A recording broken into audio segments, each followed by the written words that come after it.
영화로 세상을 봅니다. 대한민국 넘버원 영화 팟캐스트 김프로쇼 지금 시작합니다.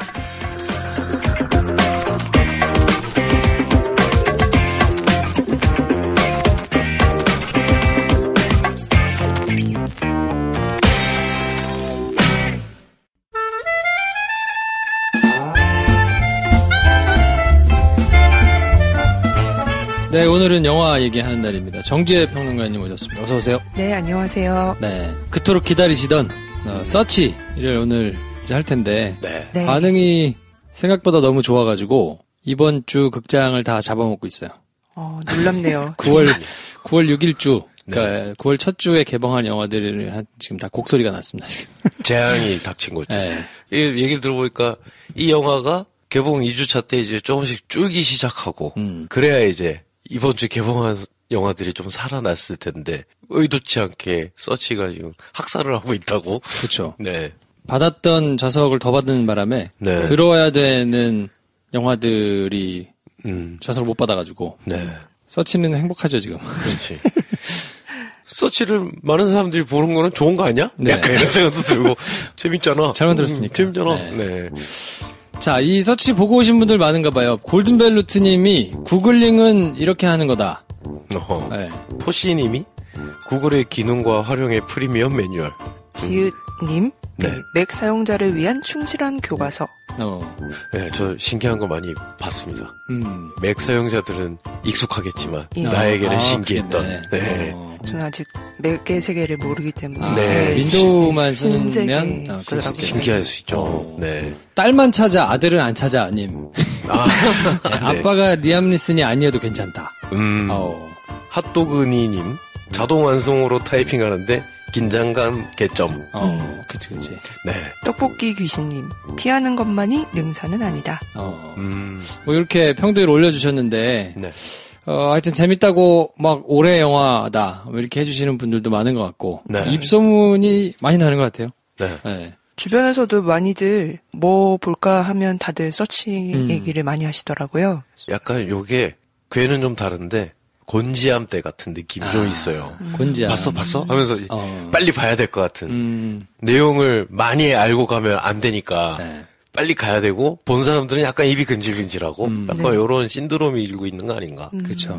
네. 근데 맥 사용자가 많지 않아 가지고 그만큼의 그 10대들한테 폭발적인 입소문은 생각보다 그렇게 많이 나는 것 같지는 않은데. 그렇지. 네. 우리 20대들이 재밌게 보자. 미국 10대 뭐 젊은 사람들한테는 조금 더 다를 것 같은. 완전 센세이션을 네. 했겠죠.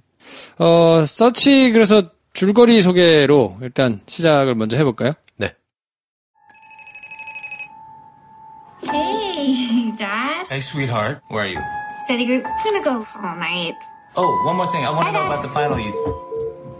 임파선 암으로 부인을 잃은 데이빗은 딸 마고와 둘이 살고 있습니다. 딸을 사랑하긴 하지만 표현이 서툰 데이빗은 어느 날 딸이 실종됐다는 사실을 알게 되죠. 하지만 경찰 수사는 느릿느릿 복장이 터집니다. 데이빗은 딸이 두고 간 노트북에서 딸의 흔적을 따라가며 몰랐던 사실들을 알게 됩니다. 데이빗은 딸을 찾을 수 있을까요? 서치입니다. 네. 한마디 총평. 오늘은 원래 저희가 다양성 영화를 할 때는 내용을 가지고 그냥 얘기를 하는 게 주였는데 네. 오늘은 그래도 영화를 좀 보셨으면 좋겠어서 앞에는 저희가 개봉작 하듯이 좀 해볼까 하는데 그래서 한 줄 평을 따로 먼저 하고 시작하면 어떨까 싶습니다. 배 감독님. 요건 제가 생각을 한번 했죠. No. 왜냐하면 요 영화를 봤을 때 느낌이 딱 그 느낌이었거든요. 분명히 알고 있는데 기억 안 나는 것을 검색해서 찾아냈을 때의 쾌감. 뭐라고? 너무 귀여워. 한마디라고 한마디 얘기 한마디야? 그지? 이게 말로 표현하면 되게 어려운데 제가 이 한마디를 제 웹캠으로 찍어서 보여드리고 싶네요. 제가 그러니까 분명히 알고 있는데 기억 못하던 걸 검색해서 알아낸 쾌감. 그 쾌감이랑 거의 동일한 느낌이었어요. 알지만 생각날 듯 말 듯한데 기억 못하는 걸 검색했을 때 쾌감. 속이 다 시원한 네. 그런 그거 뭐지? 느낌인가요? 그거 뭐지? 네. 막 이러다가 찾았다는 네. 거죠. 그리고 이게 그치 이거지 이런 느낌 있잖아요. 이렇게 하면 이거였어. 그러니까 내가 아는 거였는데 약간 이런 느낌도 있고 콜럼버스 달걀 느낌도 있고. 그렇죠. 네. 정평님은 SNS식 속도감으로 내달리는 팝콘 스릴러라고 예, 하고 싶습니다. 예. 이렇게 하면 되게 보고 싶으시네요. 근데 난 이렇게 그러네요. 네, 스릴러 좋아하시는 분들은 좋을 것 같아요. 네. 저는 약간 다른 면에서 네. 세대가 넘어간다는 게 이런 걸까? 네. 넥스트 제너레이션을 본 것 같은 느낌입니까? 그러니까 이제 뭐 유튜브 내지는 이 구글링, 네. 이 일상인 네. 친구들이 영화 문법을 다른 사람들이 이거를 구현했을까? 좀 연식이 있는 사람들이 각 잡고 달라들어가지고 만약에 만들었으면 네. 이렇게 호평을 받았을까요? 되게 평범했을 것 같은데? 이렇게 못했을 것 같아요. 그냥 정말 나와서 카메라로 그냥 다 찍었으면 이렇게 호평 받았을까요? 그냥 뻔한 헐리우드 스릴러 정도 아니었을까요? 욕 먹었을 수도 있을 것 같은. 약간 뭐야 이랬을 수도 있는 것 같은. 정말 네. 그 방식이 신의 한 수였던 것 같아요. 그렇죠, 이 영화는. 네. 그 SNS라는 그 어떤 특징들, 특히나 뭐 저는 이제 속도감이라고 표현을 했는데 굉장히 이 영화가 어떻게 보면은 저거 뭐야 왜 설명이 안 되잖아 뭐 이렇게 질문할 수 있는 것을 그냥 속도감으로 밀어붙여버리는 이런 지점이 있어서 또 이게 약간 정통 스릴러에서 좀 비껴나서 정말 팝콘 무비처럼 좀 편안하게 그렇죠. 즐길 수 있는 스릴러라는 생각이 듭니다. 네. 굉장히 우리가 골머리를 써가면서 추리를 해내야 되는 이야기면 이런 방식으로 찍으면 또 굉장한 참사가 일어났을 수도 있을 것 같은데 적당히 뭐지? 따라가다가 약간 예단도 해봤다가 하면서 잘 따라갈 수 있게 만들어 놓은 것 같아요. 그러니까 정확하게 요 방법과 이 내용의 어려움이 딱 맞물렸다. 요 정도의 어려움을 요 정도로 표현해야 된다. 뭐 이런 게. 저는 극장 나오는데 분위기 좋더라고요. 사람들이 많았거든요. 네. 사람들이 많았는데 나오는데 와 분위기가 제 뒤에 여고생 둘이 내려왔어. 같이 이렇게 끝나고 내려가는데 유심히 들었지. 항상 들으니까. 근데 정말 땅을 쳤네. 너무 웃겨가지고 왜? 나오면서 굉장히 심각하게 자기 친구한테 얘기하는 거야. 그 여중생 혹은 여고생이야. 야 분명한 건 우리 아빠는 나 못 찾아. 야, 핵심이다. 야, 이 영화의 핵심을 그냥 한 방에 우리 아빠는 나 분명 못 찾아. 그치. 이 영화의 주제지, 이게. 야, 뜨끔하더라, 뜨끔. 내려오면서. 그치, 거의 이게 이 영화의 주제예요, 지금. 네. 와. 촌철살인. 그러니까. 야. 한 줄 평이네. 대단하더라고. 올해 한 줄 평이다. 네. 그분을 찾습니다. 대단하다. 네, 기지가 너무 넘치더라고요. 네. 그러네. 많은 생각을 하겠다, 사람들이. 그러니까요. 저 내려오면서 그 얘기를 듣는데 뜨끔한 거야. 잘 살아야 되겠다. 야, 지금. 그런 생각 하시는 아빠들 많을 텐데. 네. 야, 아무튼. 그 놀라운 점은 막 여러 가지 생각을 또 하게 만든다는 거 되게 재밌게 보고 왔더니 할 말 다 했다. 이 영화가. 할 수 있는 말은 다 했다. 네. 이런 게 놀랍더라고요. 굉장히 잘 사용한 것 같아요. 시간도 잘 쓰고. 네. 쓸 수 있는 가성비가 거를 좋은 그렇죠. 훌륭한 맞아요. 영화입니다. 쫙 짜서 정말 잘 쓴 것 같아요. 그러면 영화의 기본 정보를 제가 한번 훑어드리겠습니다. 서치, 영어 제목으로는 서칭, 네. 미스터리 스릴러고요. 102부입니다. 12세 관람가고 감독이 아니시 샤간티라는 친구인데 91년생? 네. 네, 91년생. 그렇습니다. 네, 감독과 각본에도 각본에도 참여를 했고, 네. 2018 썬댄스 영화제 관객상 베스트 오브 넥스트 상을 받았네요. 네.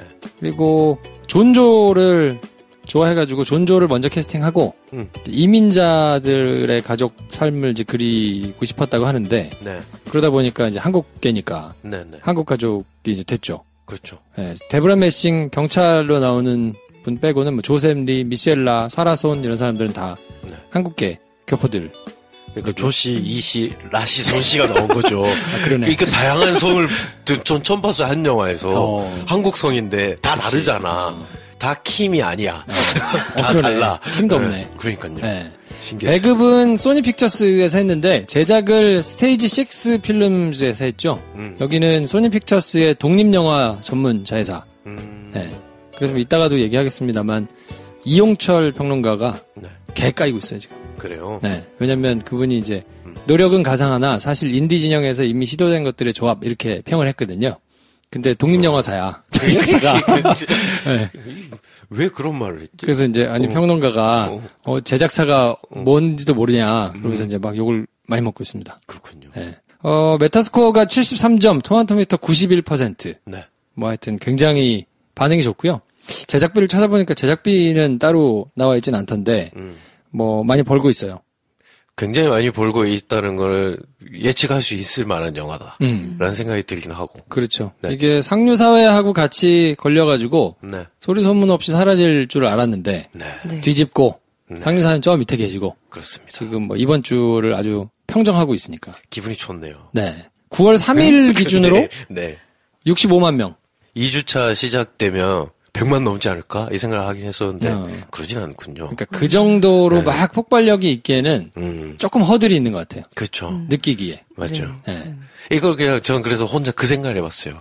이게 주인공이 그냥 이병헌 헐리우드 진출작이었으면 우리나라에서 대박 나지 않았을까? 대단했겠지. 라는 생각이 들더라고요. 네. 그리고 만약에 비슷한 형식으로 한국 영화를 이렇게 만들었으면 그러면 폭발했을 것 같은데 난리가 났겠죠. 아무래도 이제 이민자 가족의 뭐 요런 거라 네. 조금 그런 게 있나 싶은 생각이 좀 들고. 네. 감독이 이번 작품이 처음이거든요. 네, 네. 소개를 좀 해주실까요? 필모가 뭐 없기는 합니다만. 91년생, 인도 출신. 이게 히트를 쳤더라고요. 구글 글라스로 찍은 시드 단편인데, 구글이 런칭한 이 안경 구글 글라스 저도 이제 써본 적이 없어가지고, 그게 막 카메라도 되고 뭐 이렇게, 나중에 그게 기술이 더 발전하면 그 안에 이제 홀로그램 같은 것도 막 뜨고 하게 막 한다고 하는데, 그 유비쿼터스 기술을 응용한 인터랙티브한 안경인데, 네. 여기 나왔을 때 요걸 끼고 자기가 찍은 영상이 완전 히트를 쳐가지고 뭐 24시간 만에 100만 뷰를 돌파했다고 하더라고요. 그게 내용인즉슨 본인이 결혼해서 이제 아내의 임신 소식을 자기 어머니에게 전달해 주려고 그걸 뭘 들고 가요. 들고 가는 여정이랑 결국 엄마를 만나가지고 딱 보여주는 것까지 굉장히 짧은 단편인데 그걸 찍었는데 이제 굉장히 인기가 폭발하면서 그걸 본 구글사에서 너 와라. 이런 거 찍어라 계속. 해서 2년 동안 근무를 하면서 이런 영상을 찍었다. 비메오로 봤더니 그런 영상이 몇 개 올라와 있다. 그리고 마지막 최신 업데이트된 이 사람 비메오 계정의 최신 동영상은 서치 예고편이다. 네, 이렇게 마무리되는 그런 필모를 가지고 있고 아버지가 실리콘밸리에서 IT 계열의 일을 하셨나 봐요. 그래서 한국계 IT 업종에서 일하고 있는 사람들이 자기는 굉장히 친숙하대요. 그러겠지. 네. 그래서 아마 주인공을 그냥 아마 딱 거의 지금 존조가 연기하는 그 그림을 이미 그려놓고 네. 딱 캐스팅을 하지 않았을까라는 생각이 들고. 아마도. 네. 그렇습니다. 네. 그리고 다음 영화도 엄마와 딸이 나오는데 뭐 엄마의 비밀을 알게 된 딸이 나오는 가족 영화를 또 구상하고 있다고 하더라고요. 그러니까 본인이 약간 어떤 가족 커뮤니티 뭐 이런 거에 대한 따뜻한 시선이나 아니면 문제의식을 계속 가지고 작업을 하고 싶어하는 감독이 아닐까라는 생각이 듭니다. 인터뷰들을 찾아봤더니 네. 이분이 굉장히 성격이 밝은 분인 것 같아요. 말도 굉장히 많으시고 말도 빨리 많이 하는 스타일이시더라.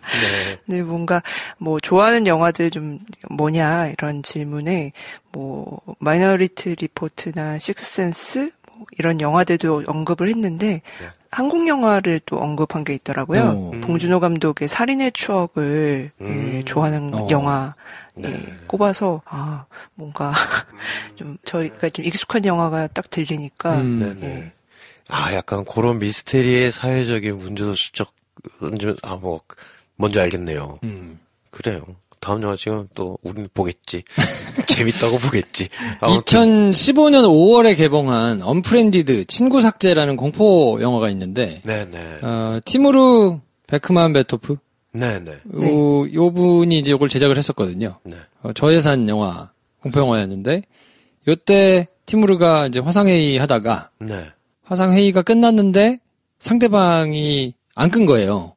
그래서 요 이제 계속 그 캠이 켜져 있는 그거를 보고 컴퓨터 웹캠 하는 거죠? 네네. 그 상대방이 계속 움직이고 어쩌고 하는 걸 이제 보고는 요걸로도 뭔가 영화가 조금 되겠는데 하는 생각을 했다 그래요. 그래서 나온 게 언프렌디드를 네. 제작을 했고, 야, 이걸로 제대로 한번 장편 영화를 한번 만들어보자.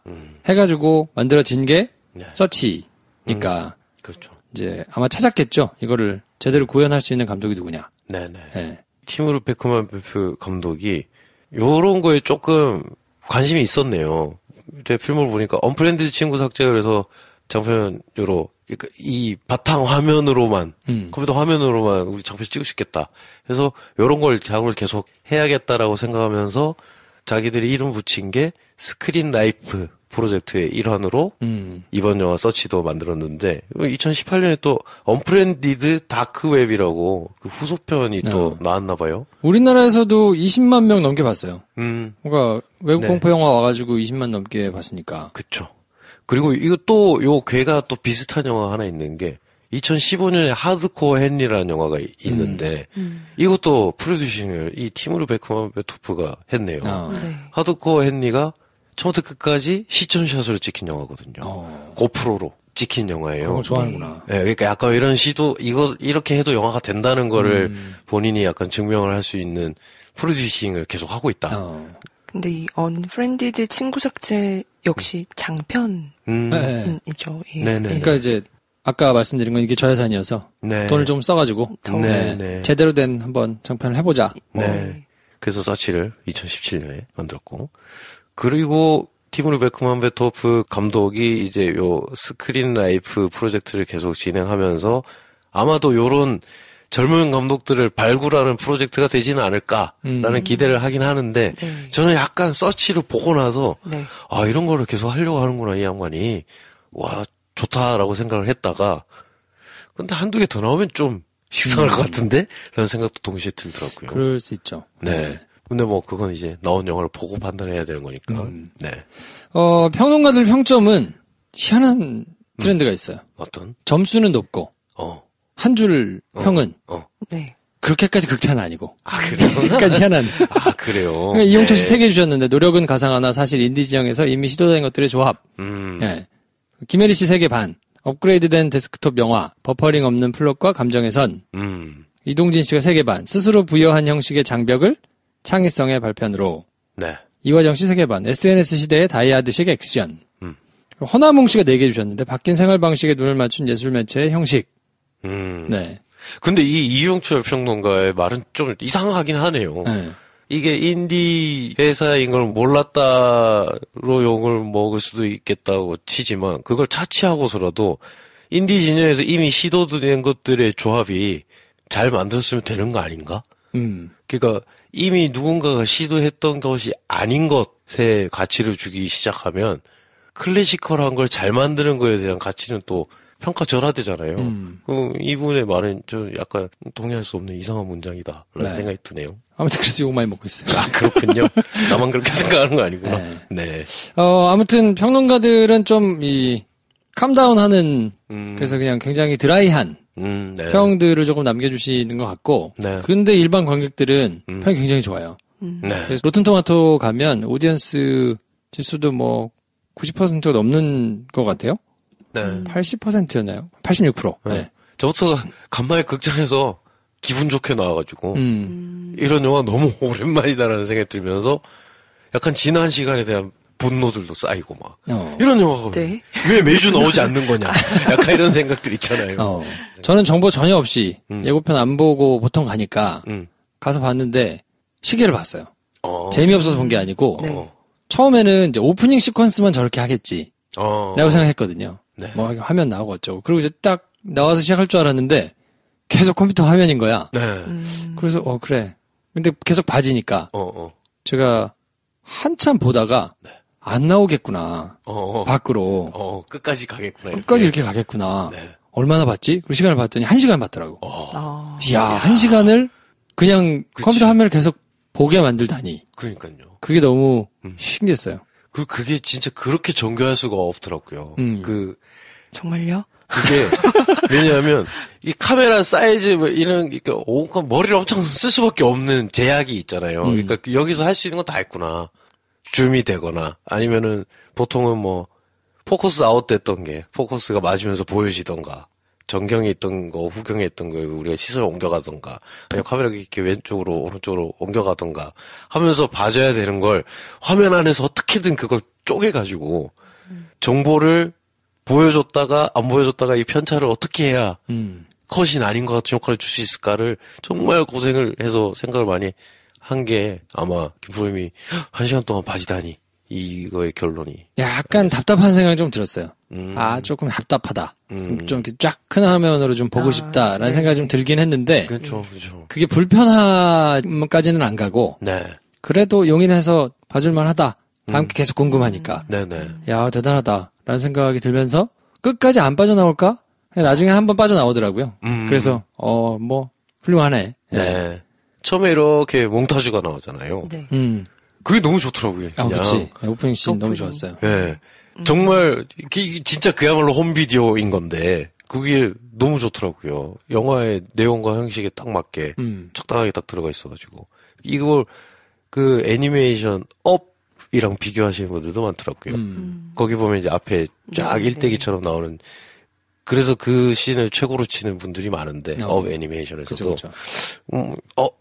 그래서 첫 시작부터 기분이 좋았다가, 끝날 때도 아주 상쾌하게. 저는 한 1시간 20분쯤 한번 시계를 체크했던 것 같아요. 그냥, 얼마나 지났지? 한번 딱 봤는데, 그때더라고요. 근데, 저도 뭐 아주 즐겁게 팝콘 무비라고 할 정도로 좀 재밌게 봤는데, 그럼에도 약간 어느 순간에 지나면서는 좀 추측이 되는 부분도 있어가지고, 아마 그 시간대가 아니었나라는 생각이 좀 듭니다. 약간 말씀하셨는데, 이 영화가 그 전체적으로 감독이 처음에 이제 촬영 들어가기 전에 한 3가지 원칙들 세웠대요. 그래서 하나는 이 영화 전체가 하나의 씬으로 보였으면 좋겠다. 그러니까 컷 분할을 아예 안 하고 어떻게든 이 영화 전체를 그냥 아예 하나의 씬으로 만들 수 있을까 이 고민을 좀 했고, 하나는 리얼타임으로 가자. 그러니까 영화에서 뭐 9분대 정도 시간이 흘렀으면 실제 시간도 9분 정도 흘러가게끔 만들자. 이것이 하나 있었고, 이제 하나는 이제 하나의 컴퓨터 스크린에 하나의 대물 렌즈를 갖다 대자. 그러니까 그냥 우리가 보이는 그것대로 바로 찍히게끔 하는 것을 원칙처럼 세우고 출발을 했다고 해요. 그래서 그런 지점들이 좀 흥미로워서 아마도 그 하나의 그냥 쫙 가게끔 하는 힘이 거기서 나온 게 아닐까. 촬영의 방식? 맞아요. 인터뷰 같은 걸 좀 보다가 의외의 지점이 있었어요. 감독이나 주연 배우나 처음에는 바로 요것 때문에 안 하겠다 그랬대요. 맞아요. 네. 배우는 그럴 수 있다고 생각을 했어요. 근데 되게 좋은데 여러 가지 많은 게 담겨 있고, 근데 이걸 이렇게 찍는다. 근데 연기하기 좀 힘들고. 그러니까 약간 주저할 수 있을 것 같긴 한데, 감독한테 이렇게 해보자 했을 때 선뜻 그게 나는 좀 제약이 마음에 안 드는데? 라고 한번 그렇게 말한 사람이 그럼 한번 해보자 하고 난 다음에 만든 영화가 이렇게 그걸 잘 해낼 수 있나? 약간 신선하더라고요. 근데 처음에는 어쨌든 굉장히 시도했을 때 어떤 결론이 날지 담보해 줄 수 있는 레퍼런스가 없는 분야다 보니까 시작할 때 좀 주저함이 있었다. 감독이나 주연이나 이런 정보가 또 있습니다. 어떤 분들한테 추천을 하면 좋을까요? 어떤 분들한테 추천하고 싶으세요? 이번 주에 영화 봐야 되는데 뭐 봐야 돼? 라고 얘기할 때. 요즘 트렌드를 가장 잘 반영한 영화니까. 네. 그렇죠. 그런 뭐 기술적인 부분이라든지 그런 거에 좀 관심 있는 분이라면 좀 요즘은 이런 게 새로 나왔어. 이러면 한번 소개를 해주고 싶기도 하고, 아니면 뭔가 늘 약간 어디 나가야 되는데 귀찮다, 누구 만나야 되는데 연락하기 싫어, 해야 되는데 하다가 늘 때를 놓치는 분들이 있잖아요. 뭐 저도 가끔 그럴 때가 있는데 그런 분들에게 우리 이런 거 한번 보고 약간 좀 생각을 좀 해보자. 우리 삶의 패턴에 대해서 한번 생각을 해보자. 일단 너 방 밖으로 나와. 그리고 이걸 봐. 약간 이런 의미로. 그럴 수 있겠네요. 박 감독님은요? 친 SNS인이다. 본인이. 그걸 이거 보시라. 친 SNS인이 아니다 하면 바로바로 뭔가 와닿지는 않고 그럴 수도 있겠다. 라는 생각이 들어서. 근데 SNS가 막 좋고 그걸로 소통하는 게 익숙하신 분들은 그 전제만 있다고 한다면 그게 영화관에서 그것만으로도 영화가 되는 걸 보는 게 충분히 재밌을 수 있을 것 같아요. 저는 딱 두 가지 말씀드리겠습니다. 어떤? 맥과 크롬 사용자는 가서 보시면 네. 거의 그치 기술 시연회잖아. 기술 시연회. 네. 이 맥과 크롬을 사용하시는 분이면 네. 정말 몰입해서 볼 수 있어요.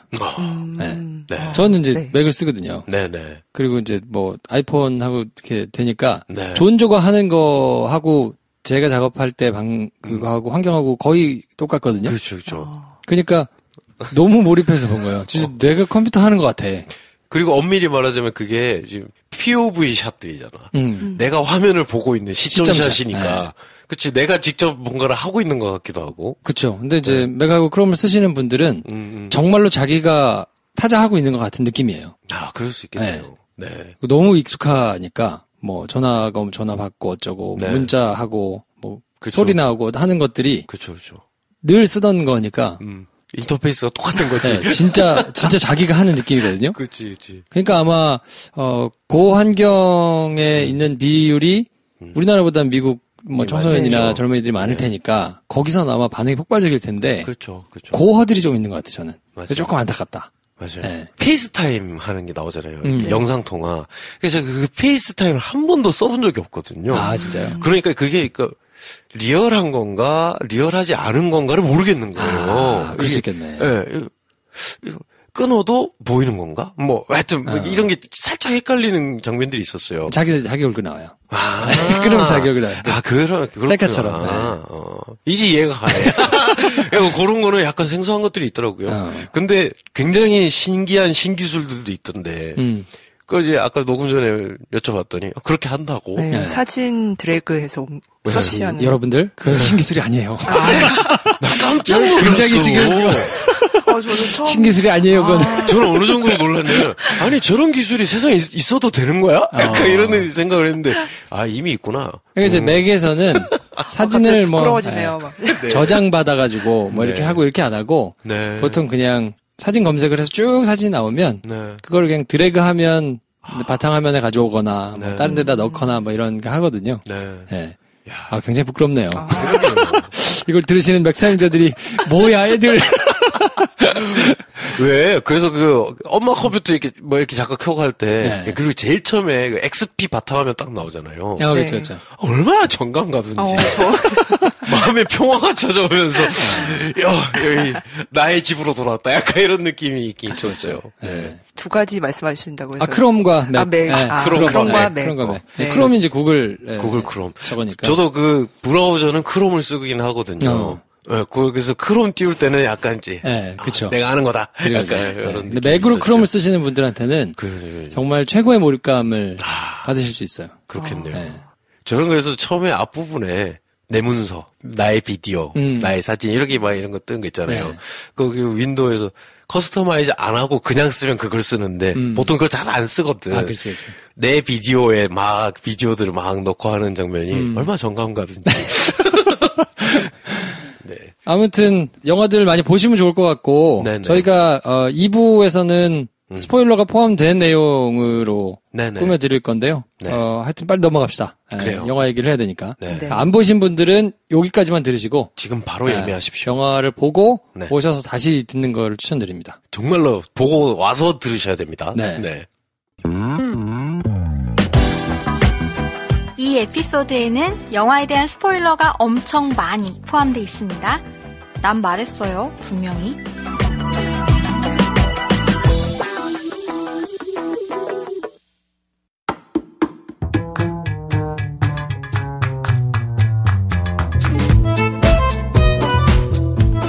자, 이 영화 촬영 편집 얘기를 안 할 수가 없는데 네. 사실 이야기 자체는 네. 내가 영화 보면서 이렇게 또 신기한 경험을 한 건 처음이에요.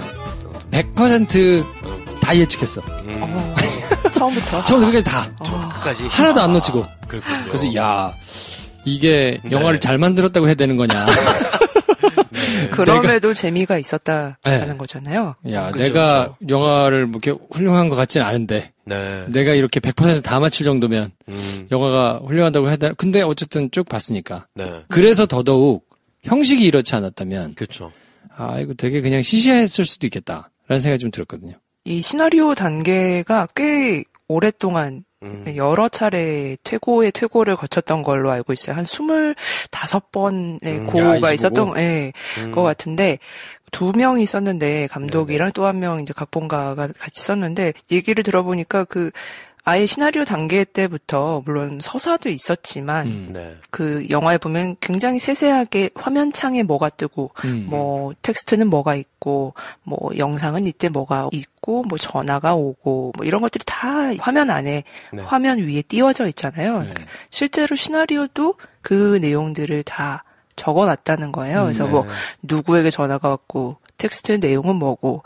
근데 뭐 여기 영화에 보면 이제 그런 게 참 흥미로운 것 같아요. 텍스트를 문자를 쓸 때 문자를 쓰는 그 순간에 이렇게 점점점 땡땡땡이라고 하나요? 그 쓰는 것 그 상황이 표시가 되잖아요. 그 상태가 상대가 쓰고 있다라는 그런 것들이 이제 여기도 이제 시나리오에도 다 기재가 되어 있었고 또 존조가 맡은 아버지가 딸에게 텍스트를 보내다가 이건 아니겠다 싶어서 이제 지우잖아요. 근데 실제로 시나리오에도 일단 쓰고 그 내용을 쓰고 그리고 그 위에 이제 줄을 쫙 그어서 삭제했다라는 식으로 표시를 다 해둬서 마치 이게 딱 보면은 약간 애니메이션처럼 시나리오 자체가 그렇게 만들어졌다라고 하는 거 보면 굉장히 좀 세세하게 디테일하게 좀 일단 시작을 했던 것 같아요. 예. 그 형식이 먼저 정해지고 출발한 프로젝트다 보니까 그냥 화면 밖으로 영화가 나왔을 때도 재밌게 만들려고 했다면 아마 많이 고쳤을 것 같아요. 시나리오 자체를. 그렇지 않으면 이 영화에서 보여주는 약간 떡밥이나 밑밥 이런 게 보통 영화에 한 20분이면 다 밝혀져야 되는 이야기거든요. 그렇죠. 그리고 그 뒤에 뭔가가 있지 않으면 혹은 20분이면 밝혀질 이야기를 이렇게 치밀하게 열심히 조사하지 못할 상황을 계속 만나게 하던가 아니면 차마 내가 느끼고 싶지 않았던 감정을 느끼는 장면을 보여주면서 사람들과 같이 뭐 감정적으로 좀 교감이 훨씬 깊어지게 한다던가 하는 식으로 아마 시나리오가 많이 바뀌었을 텐데 이 영화는 뭐 그렇게 하려고 하면 일단 표현도 안 되거니와 그게 중요한 영화가 아니라고 생각을 한 게 아닌가. 커서는 누가 조종한 거지? 라는 생각을 했었는데 그리고 존조가 했겠어? 존조는 얼굴 표정과 그렇죠. 표정 연기와 리액션 이런 걸 했을 텐데 나머지는 후반에서 만들어진 것일 텐데 오히려 감정 연기가 그려진 거네, 후반에. 편집의 과정에서. 네, 편집의 과정에서 사실 우리가 바탕화면이라고 생각하고 여러 개의 창이 뜨는 것도 사실 그것도 다 컴퓨터 그래픽이잖아요. 그걸 조작해서 감정까지 만들어내는 게 이 영화의 핵심이었구나. 라는 생각이 들어서 굉장히 좀 신기한 경험이다. 존조 입장에서는 정말 선택하기 쉽지 않았을 것 같아요. 물론 이 배우가 인터뷰한 것들 보면은 굉장히 만족스럽고 이 영화를 응원하고 있는 게 막 느껴지는데 한편으로는 그 시작 단계에서 굉장히 고민했고 또 촬영하면서도 어려웠다라는 얘기 계속해요. 그러니까 본인 일단은 뭐 까만 벽 앞에서 연기를 할 때도 있었고 자기 앞에 뭔가 진짜 이 스크린이 띄워져 있고 뭐 페이스타임이 시작되고 이런 게 전혀 아니잖아요. 그러니까 뭐 하나의 그냥 가상의 뭔가가 있다 그렇게 생각만 하고 여기에는 지금 창이 띄워져 있을 거고 여기는 지금 텍스트를 쓰고 있을 거고 영상이 돌아갈 것이다라는 것을 상상하거나 이제 생각을 하고 그 눈을 뭐 시선을 준다든지 아니면 뭐 표정을 짓는다든지 이런 것들을 계산을 하고 들어가야 되니까 이게 뭐 보통 일이 아니었을 것 같아요. 배우 입장에서는 사실 엄청난 도전을 한 거다. 그걸 근데 또 잘 해냈다. 그래서 사실은 앞부분 업과 흡사 몽타주를 찍을 때 제일 재밌었다고 그 얘기 하더라고요. 아, 그렇지. 그땐 연기니까. 연기도 하고 애드립도 막 하고. 사람을 만났으니까. 그렇죠. 애드립 해도 되는 거잖아. 근데 다른 데서는 눈알 굴리는 것도 애드립을 하면 안 되는 상황이니까 좀 많이 힘들긴 했을 것 같아요. 근데 어쨌든 대단한 것은 이렇게 하면 뭐 우리가 목표로 하는 뭔가가 구현이 될 거라는 확신을 준 제작진과 그러면 내가 여기서 그러면 정말 필요한 어떤 요소로서 여기서 내가 그럼 그걸 해줄게 라는 그게 딱 맞아떨어졌다는 게 프로들이 작업을 한 결과구나 라는 생각이 또 들고 이 이야기 자체는 예상이 너무 처음부터 돼가지고 저는 경찰이 딱 등장할 때부터 아, 그래요? 제가 범인이구나. 이걸 어떻게 끝까지 보지? 아닐 수 있을까? 근데 뒤로 갈수록 너무 이제 촘촘하게 다 맞아가지고. 그 동생이 등장했잖아요? 동생이 막 뭐 할 때부터, 데리고 말이 하나 폈구나. 그렇죠. 그 너무 다 끝까지 나왔어. 그래가지고, 야, 되게 신기한 경험이었어요. 처음부터 끝까지를. 근데, 그럼에도 불구하고, 끊을 수 없는 몰입감. 야, 내가 타자를 치고 있는 것 같은. 이것도 황석희 번역가님이 번역을 하셨는데, 또 깨알같이 또 번역을 되게 잘하셨더라고요. 못할 자, 막 이런 것까지 다, 막 해가지고. 근데 경찰이 범인이구나라고 생각을 하면서, 맞을까? 아닐까? 근데 그러기에는 너무 차근차근 다 갔는데, 그죠? 근데 왠지 그냥 해피엔딩일 것 같다는 생각을 했어요. 사람들의 반응과 이런 걸 보면, 일체의 무거움이 남아있지 않고 극장을 나온 사람들의 반응이야, 이게. 표정이 이미. 일단 그 생각이 너무 있어서, 오히려 범인이 누굴까가 안 궁금한 거예요. 얘가 언제 어떻게 찾을까? 막 약간 이런 게 더 궁금해졌는데, 전 그래서, 예상한 대로, 근데 내가 예상한 것보다 배우들이 속도가 늦어서 화를 내고 있다던가 하는 상황, 특히 동생이랑 그럴 때, 아니, 이상하게 오해하지 말고, 대호 저 아까 봤잖아, 너. 그 얘기 하는 건데도 왜 그래? 약간 이러다가도, 마지막에 근데 저 너무 뻔한데, 야, 이걸 내가 당했다니 싶은 순간이 있었어요. 마지막에 차 돌리라고. 5일 동안 물을 안 먹었으면 살아날 수 없다 했는데. 폭우 같다고. 이튿날 폭우 오지 않았냐 했는데. 이걸 당하다니 약간 이런 생각이 들면서 너무 기분이 좋아지더라고요. 그 전까지는 끝날 시간이 다 됐는데. 분명히 해피엔딩이어야 되는데. 어떻게 하려고 그러지? 라고 하다가 제가 그걸 바라고 있었던 거죠. 해피엔딩을. 빨리 그게 전환이 되길 바랬는데. 그때 딱 하는 대사가, 그렇지, 비가 왔지. 야, 이걸 이렇게 써먹네. 당했네. 약간, 요런 기분 좋은 당한 느낌? 그런 게 있었어요. 말씀 듣고 보니까 이 영화는 진짜 범인을 찾는 게 별로 중요한 것 같진 않고, 정말 서칭이라는, 뭔가 인터넷 세계에서 필요한 것들을 모아서 지금 찾고 있다라는 그 행위 자체, 굉장히 좀 중요한, 오히려 그래서 그런 의미에서 방점을 좀 찍고 본다면, 뭐 그냥 쭉 몰입해서 볼 수 있을 것 같고, 이 영화를 좀 범인 찾기에 좀 초점을 두고, 그래서 뭐야? 라고 하면은 이게, 너무 허점이 많은데? 라고 보실 수 있을 것 같다는 생각이 드네요. 가장 그러면 크게 남는 나에게 어떤 주제는, 물론 가족과 가족의 소중함, 다 맞는 말인데, 갑자기 이 생각이 드는 거예요. 경찰이 맘먹고 묻으려고 하면 못 밝히는 거야, 우린? 약간 이 생각이 갑자기 들면서. 묻어줄 수 있죠. 그렇게 하다가 근데 모든 걸 다 이렇게 묻을 수는 없는 거잖아. 그거를 나한테 말하는 영화인가? 약간 공권력을 너무 믿지만 이게 너무 크게 막혀가지고 그러네. 저렇게 똑똑한 아빠가 경찰을 믿었잖아. 그럼 못 찾는 거 아니야. 약간 이상한데 방점이 찍히더라고요. 아까 그 소녀분이, 관객분이 나오면서 했던 그 촌철살인이, 사실, 우리가 이 경찰, 공권력이 이것을 해결해주지 못하면, 이렇게 능력 있는 아빠가 또 없다면, 우리는 어떻게 되는 거지? 누군가를 잃었을 때. 그렇죠. 그런 맥락에서도 이 영화를 조금 더 이렇게 좀 멀리서 한번 보면은, 그런 맥락도 좀 생각해 볼 거리를 던져주는 영화라는 얘기를 할 수 있겠죠. 집에 맥이 없으면. 그렇잖아요. 딸의 맥이 없었으면. 딸이 맥, 동기화가 돼 있지 않았다면. 이런 거. 동기화가 안 되다뇨? 그 무슨 말이지? 전화기가 컴퓨터에 연결이 안 돼 있다던가. 아니면 딸 컴퓨터에 들어가 봤더니 주소록을 내가 볼 수 없다던가. 맥을 안 쓰셔서 그래요. 그래요? 맥을 쓰는 사람들은 다 연결해놓고 씁니다. 무조건 연결해놔? 그렇지. 그래야 편하거든. 그게 편한 거구나. 저는 이 대화에서 빠져있겠습니다. 그래요? 컴퓨터로 전화를 그치. 그게 편하겠구나. 그게 편해. 컴퓨터 하고 있다가 바로 받으면 되니까. 그리고 이제 일정표 이런 거 하고 다 연동을 해놓으면, 그러니까 몰라서 안 할 수는 있는데, 그치. 그걸 이제 그렇게 쓰면 안 쓸 수가 없는 약간. 조금 그래서 해킹을 당하면 위험하거나 이럴 수도 있는데, 그러니까 스타들이 자기 노출 사진 이런 거 싹 다 해킹당하고 이러는 게 컴퓨터랑 연결돼 있으니까 동기가 안 될 수가 없어가지고 그냥 하다 보니까 이제 그런 게 있는 건데. 그렇군요. 아무튼 어떤 장면이 그러면 가장 인상적이셨어요?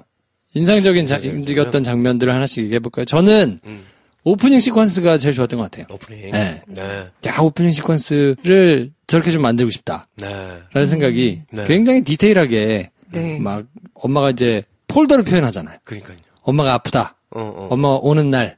그랬다가 또 지워가지고 네. 아, 엄마가 아파서 못 오는구나. 그러니까요. 아, 돌아가셨네. 그거를 폴더로 저렇게 표현하다니. 네. 그리고 그게 되게 뻔한 장면들이라 사실은 그걸 우리가 바탕화면에서 폴더를 열어서 안 봤으면 재미없었을 것 같아요. 그치. 네. 그리고 만약에 그거를 홈비디오로 다 연결해놨어. 야, 진짜 못 보지. 아이, 진부하잖아. 그러니까요. 엄마 아파, 붕대 감고 누워있고, 막 사랑해, 어쩌고, 너무. 그건 못 보죠. 네. 네. 근데 그걸 또 윈도우를 열었다가, 네. 그걸 또 이렇게 막 바꿨다가, 그렇죠. 그게, 진짜.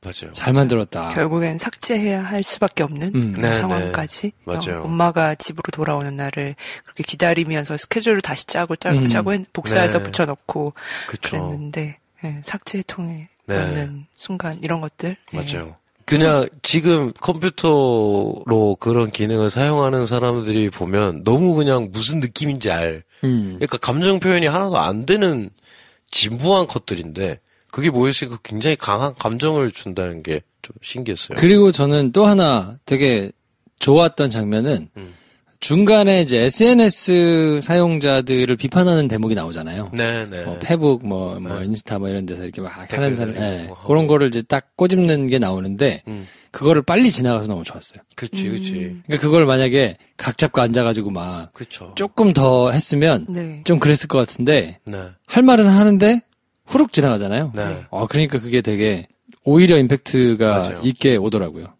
안 친해요, 몰라요, 이러다가 사실은 어쩌고 글 막 쓰면서 울면서 막 그러고 막. 관종 막 그리고 또 왜 그 아빠가 극장 가가지고 그 쓰레기 새끼 저 패고 하는 걸 누가 옆에서 찍고 막 하는 것도 누가 찍은 영상으로 보여주잖아. 네. 그리고 그 밑에 또 댓글이 달렸는데 거기 또 아유 안 됐다 어떡하냐 하는 좋은 댓글도 달렸어. 근데 그걸 따로 부각시켜주진 않아. 네. 우리가 그냥 스크롤하면서 보듯이 보고 지나가는 것처럼 그쵸. 고속도에 맞춰져 있으니까. 아빠가 범인인 21가지 이유 이런 그러니까 별게 다 있더라고. 야, 그러니까 요 속도를 지켜서 만들면 어떤 효과가 있나를 생각해 보면 이게 마블 히어로 같은 거구나 라는 생각이 들더라고요. 히어로물인데 뭔가 좀 주제의식이 약간 넣고 싶은데 삐끗 잘못하면은 왜 그래 박쥐 옷 입고 지루하게 이렇게 될 텐데 그 마블 히어로들은 막 다 하거든요. 고민도 하고 고뇌도 하고 막 주제도.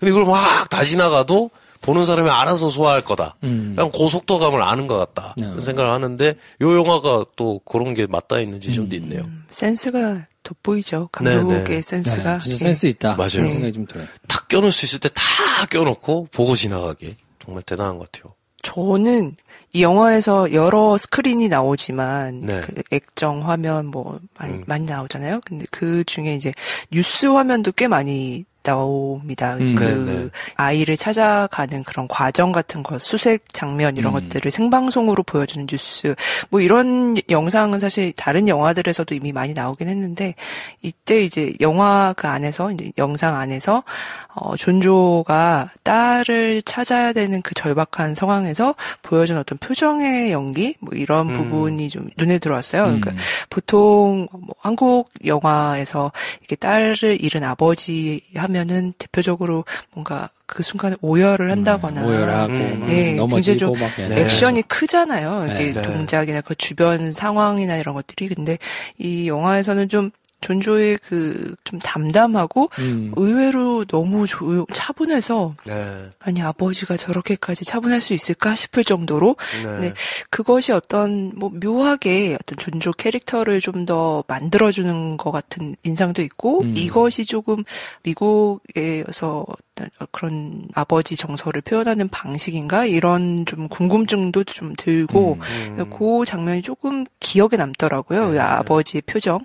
그리고 하나는 극 중에서 피쉬앤칩스라는 아이디로 활동하는 어떤 사람이 있어요. 근데 이 모델, 여자 모델. 네, 그렇죠. 그 인물이 존조가 연기한 아버지가 이제 딸을 찾기 위해서 고군분투하다가 어떤 그러니까 결국엔 딸이 뭔가 죽었다라는 그런 소식을 듣고 아직 그것이 사실인지는 모르겠지만 그 얘기를 듣고 뭐 여러 가지 연락이 오는 가운데 어떤 이메일이 하나 딱 도착하죠. 근데 그게 이제 장례 업체에서 저희 업체를 이용해 주십시오라고 이제 소개를 하는 그런 메일인데, 이걸 써야 되나 말아야 되나 고민하다가 결국 이제 마지막에 아버지가, 그래 하고 이제 딸의 사진이나 이런 프로필을 다 채우고 엔터를 딱 누르죠.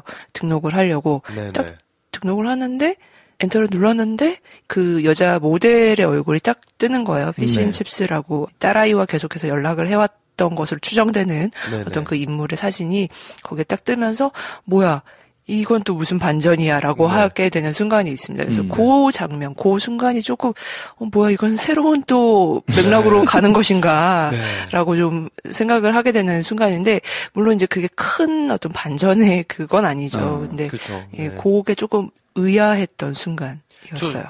그때 약간 기분이 이상해지면서 나 이때까지 되게 촘촘하게 잘 따라왔는데 그러니까 기다리고 있던 장면들이 있는데 이게 약간 생뚱맞게 호러 영화 같은 거예요. 그 순간이. 그 여성의 그 웃는 얼굴이 좀 묘하게 무서움이 무섭지 않아요? 저도 약간 정이 가진 않지. 네. 그래서 이게 내가 생각한 것보다 되게 막 세게 갈래나? 이러면서 막 이상한 생각을 막 몇 초간 하다가 그 사진 갖다 썼다는 얘기인데 내가 못 따라갔네. 약간 이런 내가 촌스러워서 이상한 생각을 했구나. 희한한 경험이라니까. 나는 그 사진이 빡 뜨는 순간에 엄마의 대사가 생각이 났어요.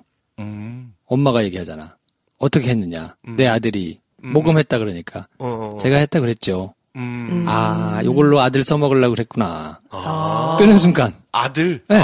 아들이 범인이고, 그러니까 동기가 해석은 안 되는 거예요. 엄마가 처음에 딱 등장했을 때, 경찰이 범인이겠군. 하고 왔는데. 그렇게 상정하고 가다 보니까 이게 딱 맞아떨어졌구나. 이제 동기가 설명 안 되는 거지. 그럼 엄마가 왜 도대체 애를 죽여야 되지? 라고 왔는데, 처음에 뭐 아들이 뭐 그래도 나도 그래도 어쩌고 얘기가 나왔을 때는 몰랐다가, 동기가 설명이 안 되다가, 마지막쯤 가서 이제 그 사진이 빡 뜨니까, 아들 때문에 그랬구나.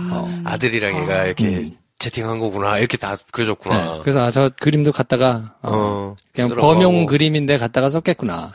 그럼 모델이어야지. 뭐 이렇게 되는데 다 맞는 거야. 그래서 그렇구나. 야, 이건 내가 똑똑한 거냐? 영화를 못 만든 거냐? 그냥 첫 단추를 그냥 제대로 찍고 간 거죠. 영화 시작과 동시에. 네. 그 나오는 사람들의 구도에서 범인이 이 사람이 아니면 재미가 없잖아. 그렇잖아요. 새로 사람이 등장할 일은 없고, 뭐 한 20분, 30분 지나가면 이제 등장인물들 다 나왔는데, 그렇죠. 그럼 이 중에 하나가 범인일 텐데, 그럼 경찰이겠네. 네, 그러고 가다 보니까 아무튼. 그렇군요. 그래서 와 하는 순간이 없어가지고, 그래서 조금 아쉽기는 했던 것 같아요. 네. 그 스토리에 있어서는 뭔가 대단한 뭐 반전 아니면 이걸 속다니. 막 이랬던 부분은 없어가지고, 그거는 조금 아쉽기는 했는데. 사실 근데 뭐 이 정도 한 영화 너무 오랜만이다 이런 생각도 들고. 아니 그냥 계속 곱씹어봐도 다 뒤집어 보면 디테일도 다 맞춰져 있는데 그렇죠. 사실 그러면 그게 기본이라는 거잖아요. 처음에 피쉬앤칩스는 그 사실이 없었잖아. 처음 옛날 도중 영상을 계속 볼 때는. 그래서 어느 순간부터 그 사실을 쓰기 시작했고 그러면서 이제 서로 정보도 교환하고 했던 것도 사실 그러네. 그때부터 얘가 프로필을 도용했던 거고, 뭐 이런 거다. 근데 사실은 그 내용을 처음부터 생각하고 있던 시나리오 작가라면, 그것까지도 디테일이 차 있어야 되는데, 우리 이제 그런 거 생각을 안 한 영화들을 너무 많이 보다 보니까, 야, 이것까지 생각했구나. 이렇게 말해주게 되는 역효과가 나는. 제가 맞췄다고 하지만 우연인 것 같고요. 네. 뭐 이걸 엉성하게 만들어서 그랬던 건 아닌 것 같고, 되게 저는 신기한 경험이었어요.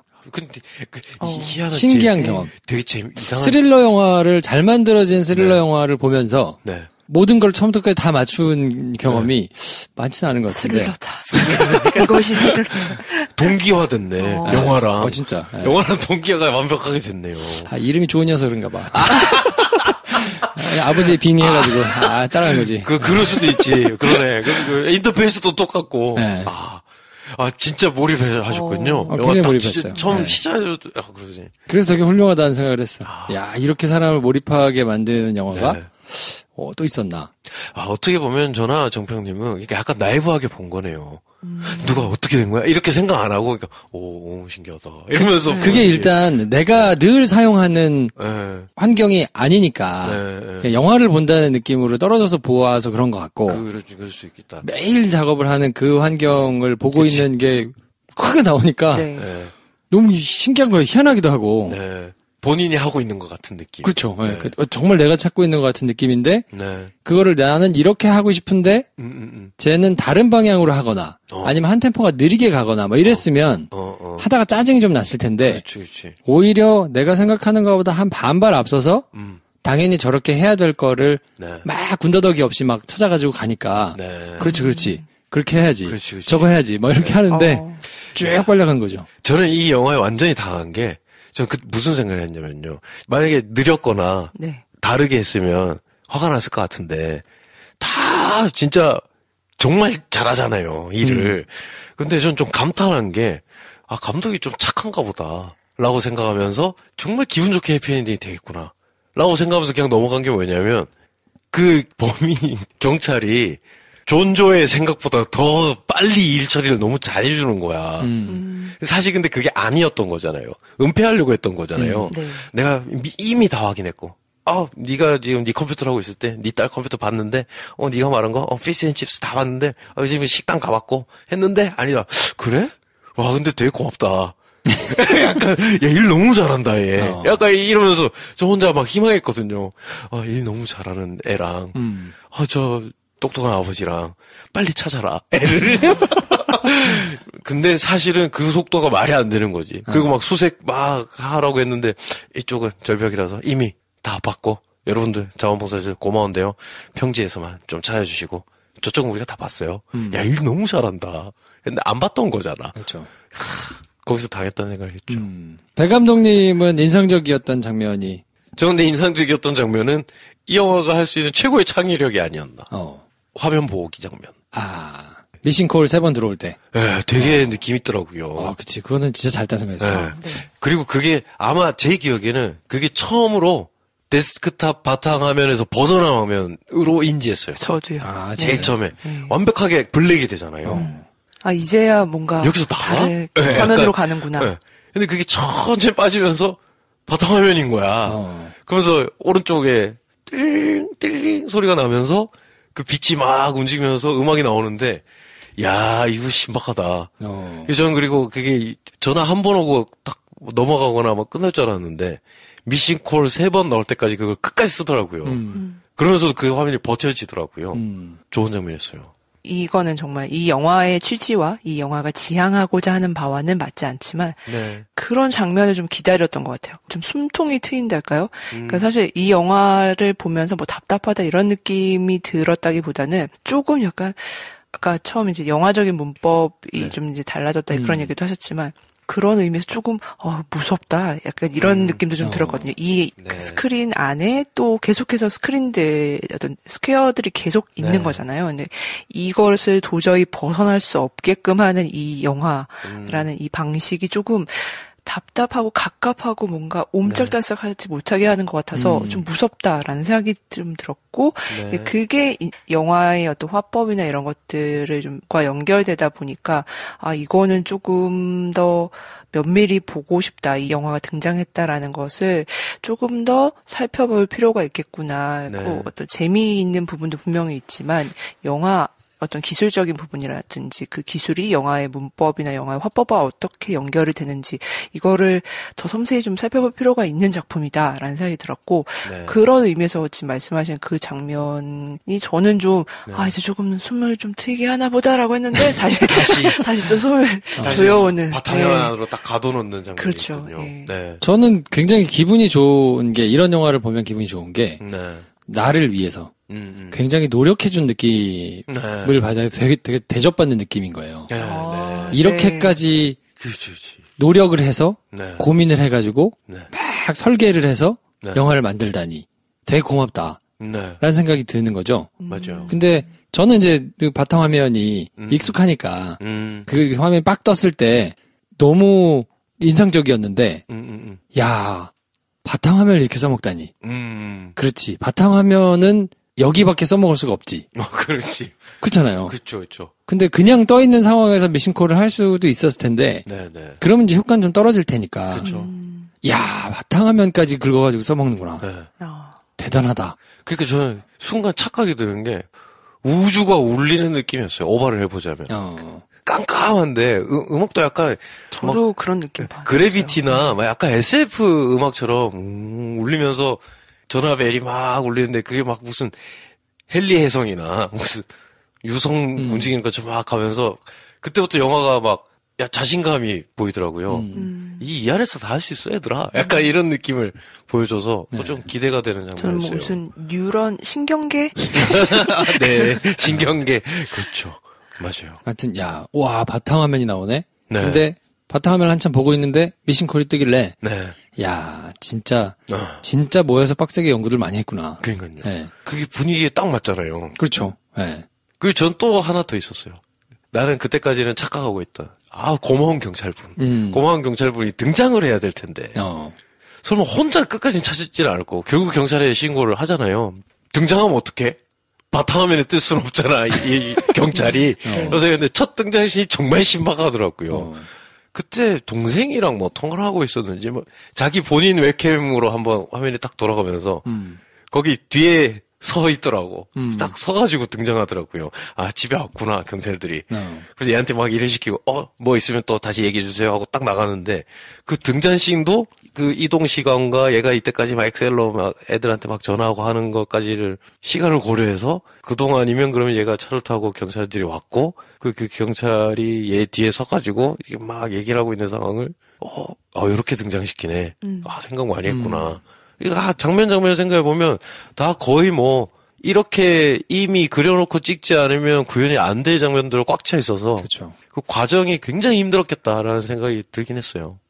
뭐, 얘기를 들어보니, 촬영 기간은 굉장히 짧았다고 하던데, 실제 촬영 기간. 존조의 경우는 13회차 정도? 그 정도 본인 분량이 다 찍었다고 하니까, 사실 뭐 그 외에 추가 촬영까지 하면은, 그리 뭐, 보통 어떤 장편 영화라고 했을 때 꽤 규모가 있는 영화들의 경우는 뭐 6, 70회차까지도 가는 경우가 있잖아요. 100회차가 넘는 경우도 있고, 뭐 몇 개월씩 걸리는 경우도 있는데, 영화는 그냥 짧게 임팩트 있게 찍고 그 대신 이제 편집의 과정에 굉장히 많은 공을 들였을 것이다. 편집까지 다 해가지고 1년 6개월 걸렸다니까요.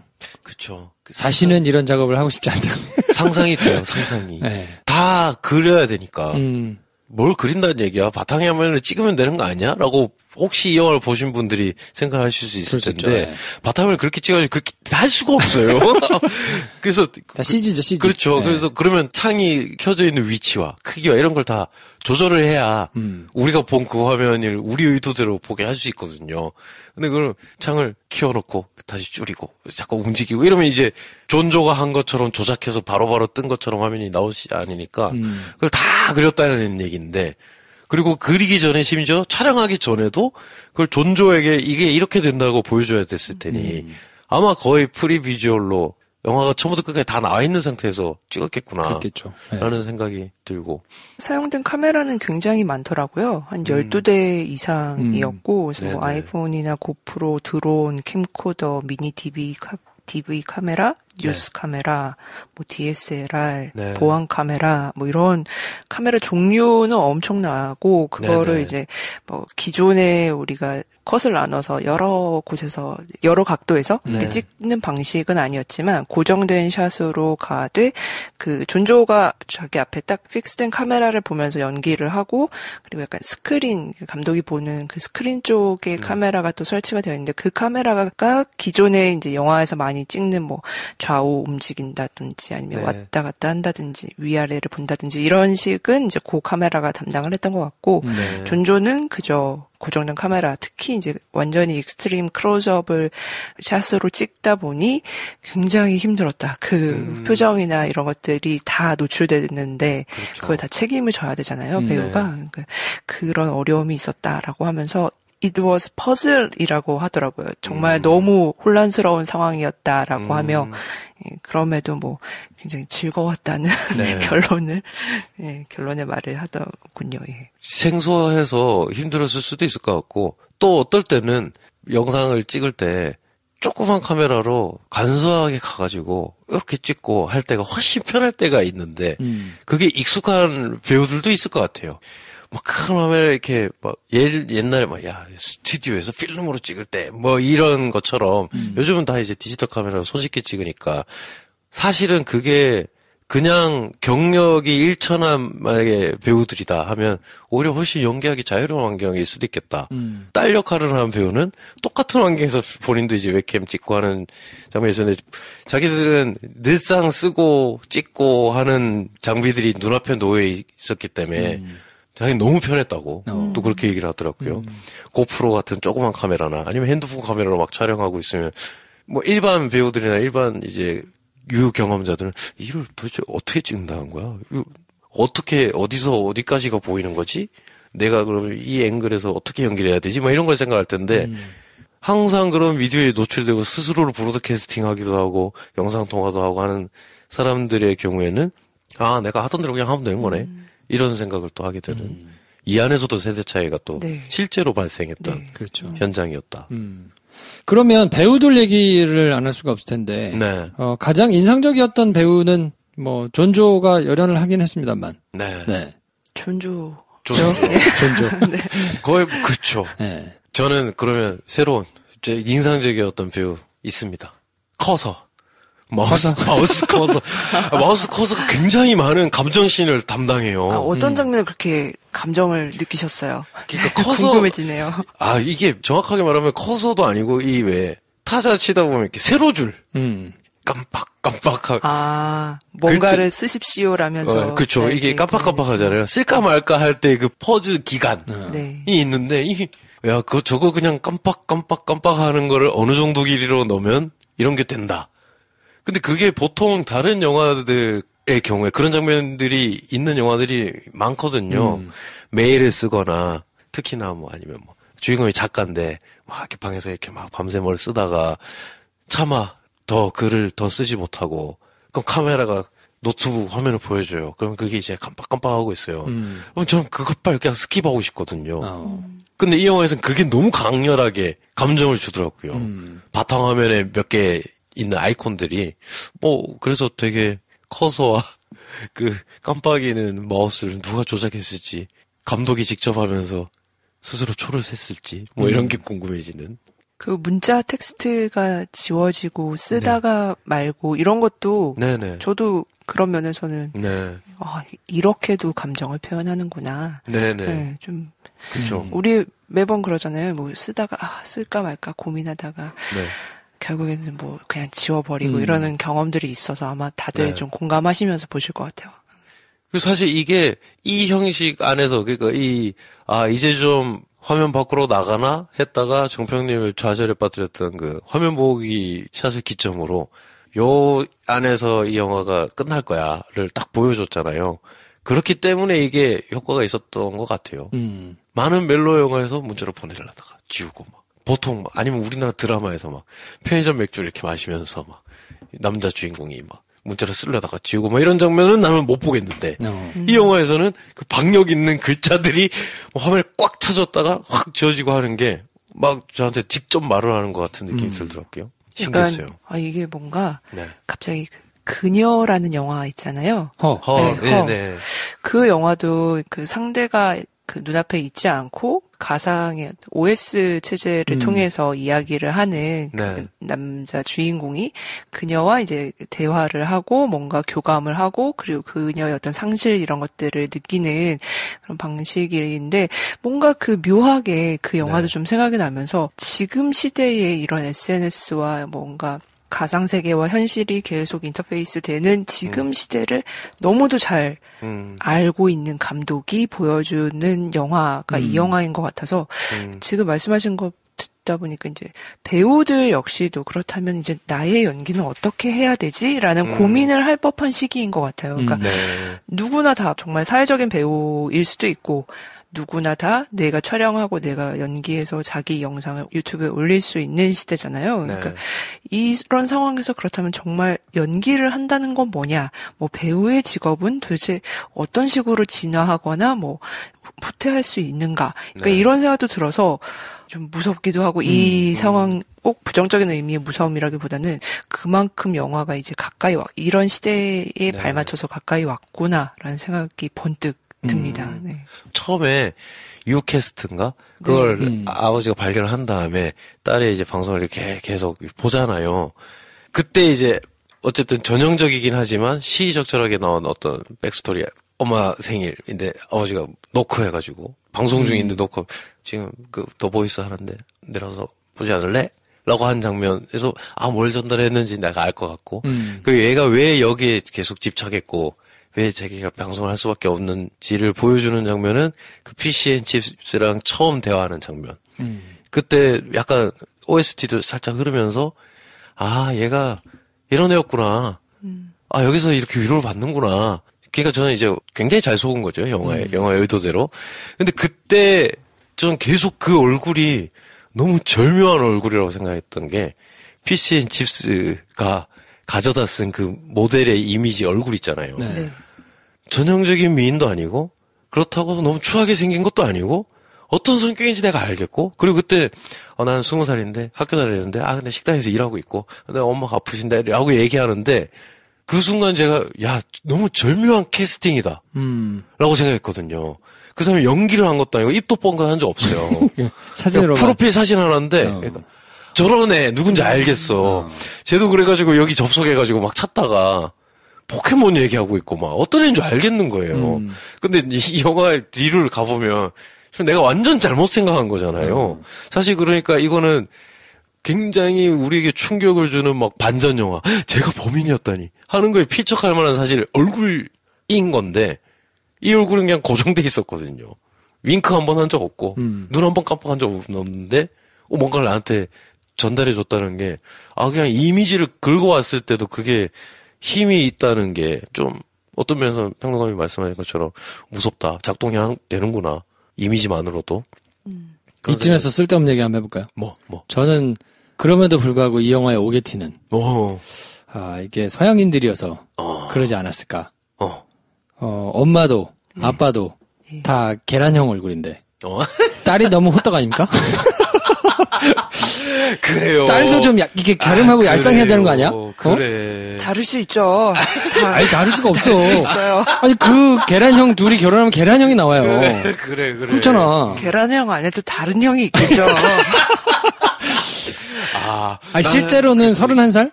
배우가. 네. 맞아요. 네, 31살인데 15살을 연기한 거잖아요. 그렇지. 이 얘기를 또 안 하고 갈 수가 없었지. 네. 맞아. 근데 저는 보는 동안에는 31살 나이가 너무 많다라는 생각은 안 했던 것 같아요. 네네. 그냥 전형적인 교포 친구들. 그렇죠. 그 또래 많이 볼 수 있는 캘리포니아에서 많이 보이는, 비슷하다라고 생각을 했는데, 근데 엄마 아빠하고는 너무 다른 거 아니냐? 맞아. 그치. 네. 특히 엄마가 너무 갸름하고 예쁘잖아. 너무 말랐잖아. 네. 그리고 아빠도 완전 길쭉한 상인데. 그렇죠. 딸이 조금 언밸런스하다. 맞아요. 네. 중요한 건 아니었겠지만. 네. 중요한 건 아니겠지만.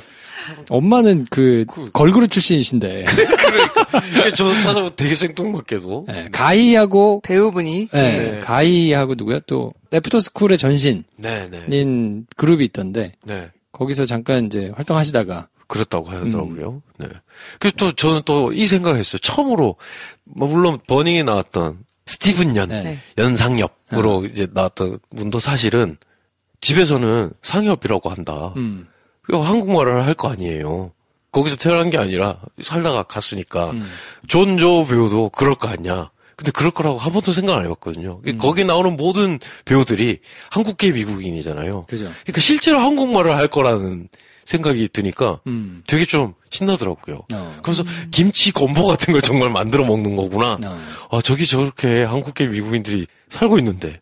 전 존조라고 하면 한때 존조를 캐스팅해라.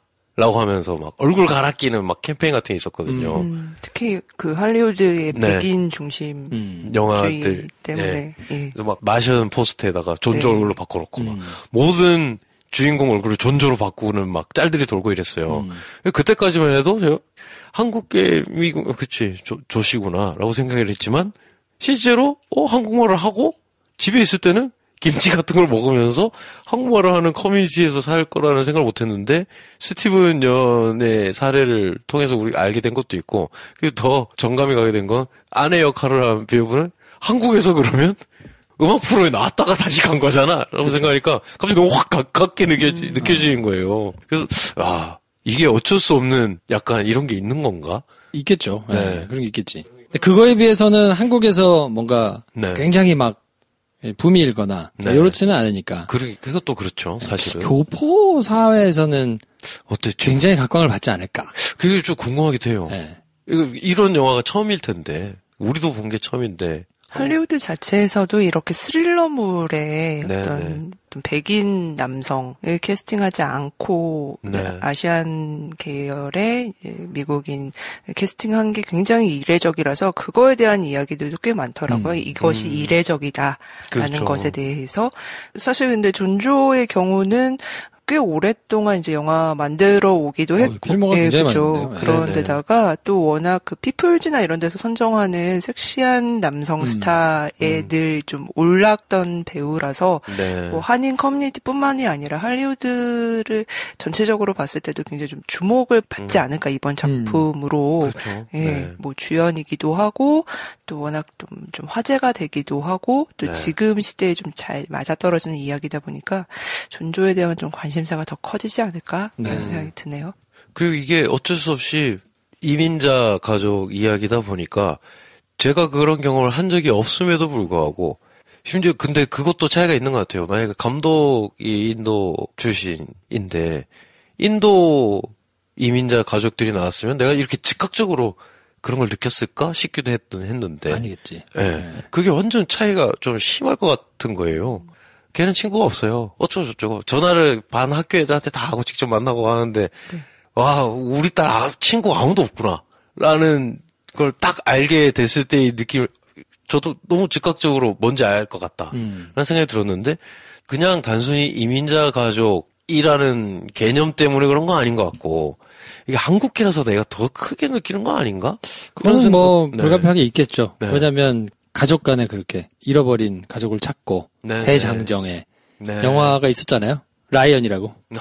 네. 영화 괜찮았는데 별로 뭐 그렇게 그렇지. 반응 별로 없었거든요. 그러네요.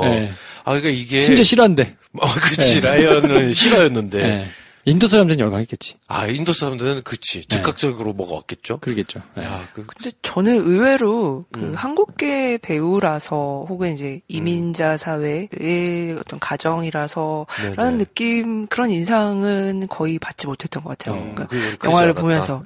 오히려 그 이야기가 이들의 어떤 실종이나 어떤 뭐 가출, 처음엔 가출로 시작해서 실종 뭐 이렇게 가는 이 이야기와 크게 뭔가 영향을 주고받고 있다라는 인상을 거의 못 받았고 그냥 미국에서 많이 볼 법한 그냥 가족 안에서 워낙 미국은 다양한 뭐 인종과 계급적 상황들이 있다 보니까 그런 상황 안에서 어떤 가족을 상실하고 그 안에서 뭔가 따돌림, 학교에서 뭐 따돌림이나 어떤 친구 없는 상황 이런 것들을 보편적인 상황이다라고 생각을 한 것 같아요. 그래서 스토리 자체는 뭐 특별하거나 그 어떤 이민자 사회를 조명한다거나 그런 특별성이 있다기보다는 그냥 보편적인 어떤 평범한 가족사 안에서 가지고 오되 서사는 좀 평범하되 이 이야기를 풀어가는 방식을 좀 더 집중했구나 라면서 봤던 것 같아요. 이 영화 이후에 아무래도 요런 기법에 차용해가지고 이제 뭐 꼭 영화 전체는 아니더라도 뭐 시퀀스 씬 정도를 이렇게 차용해가지고 레퍼런스로 삼는 영화들이 굉장히 많아지지 않을까? 굉장히 많아지겠죠. 근데 그들이 또 그러면 이제 또 광고할 게 생기겠죠. 하려면 처음부터 끝까지 다 해야 되는데 그 바탕화면 화면 보호기 같은 것까지 하면서까지 절대로 화면을 벗어나면 안 되는데 일부만 그렇게 쓴다던가 뭐 이러면서 또 차용하는 영화들이 나올 것 같다. 많이 나올 것 같아요. 일례로 예전에 버드맨이라는 영화 있었잖아요. 버드맨이라는 영화 나온 다음에 유수의 저예산 영화들이 다 카메라를 들고 이렇게 쏘다니겠다고 컷을 하지 않고 그래서 수많은 촬영 감독들이 너 버드맨 언제 봤냐? 너 버드맨 보고 왔냐? 뭐 이런 얘기가 속출했다는 얘기를 제가 들었어요. 너 버드맨 보지 마라. 버드맨 보고 오더니 형 여기서 여기까지 한 컷을 어때요? 버드맨 보지 마. 이번에도 이렇게 또 네.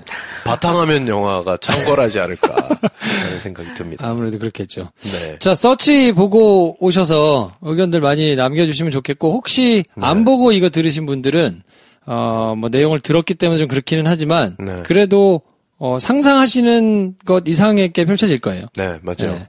뭘 도대체 바탕화면을 어떻게 했길래. 그렇죠. 그리고 지금 우리가 쓰보니까 듣지 마세요라고 하고 말을 많이 하긴 했는데 이 영화가 디테일이 워낙 많거든요. 아, 그렇죠. 그러니까 깨알 디테일들 보는 재미가 훨씬 중요한 영화라 뭐 충분히 되게 대접받는 느낌이에요. 맞아요. 정말 깨알같이 노력을 많이 했구나. 맞아요. 라는 생각이 드는 영화라 네. 기분 좋게 보실 수 있을 겁니다. 마지막에 그 엔딩 크레딧 올라갈 때 모든 그 자막이 다 소문자였던 것도 조금 그냥 이거 허투루 소문자 하지는 않았을 것 같은데, 그러니까 뭐 성도 그렇고, 네. 성은 보통 대문자 많이 쓰잖아요. 그리고 뭐 스텝 리스트도 대문자를 쓸 법한데 그런 것 하나 없이 모든 걸 다 소문자로 써놨더라고요. 그것은 우리가 뭐 영타를 치면 대체로 대문자보다 이렇게 빠르게 쓰다 보면 잘 안 치죠. 네, 그렇죠, 소문자가 그렇죠. 많아서인가라고 혼자 이렇게 상상을 좀 해봤는데 그런 디테일들도 그렇죠. 이유가 있지 않을까. 그래서 좀 보시면서 하나하나 보는 재미가 있을 것 같아서 뭐 영화를 보시기. 디테일로 꽉 찬 영화예요. 맞아요. 네, 보시고 나면 기분 되게 좋아질 거고요. 맞습니다. 네. 자, 그러면 오늘은 요 정도에서 정리하고 네. 저희는 다음 주에 지금 9월이 약간 비수기이기는 한데 네. 그래도 이제 큰 영화들이 지나가고 난 다음에 좋은 영화들이 중간중간 나와서 보실 수 있는 기회가 많지는 않아도 어쨌든 뭐 9월 한 달은 또 재밌는 영화들이 많이 있으니까 그렇습니다. 다음 주에는 또 다른 영화 가지고 찾아오고요. 오늘은 요 정도에서 정리하겠습니다. 다음 시간에 뵙겠습니다. 감사합니다. 감사합니다.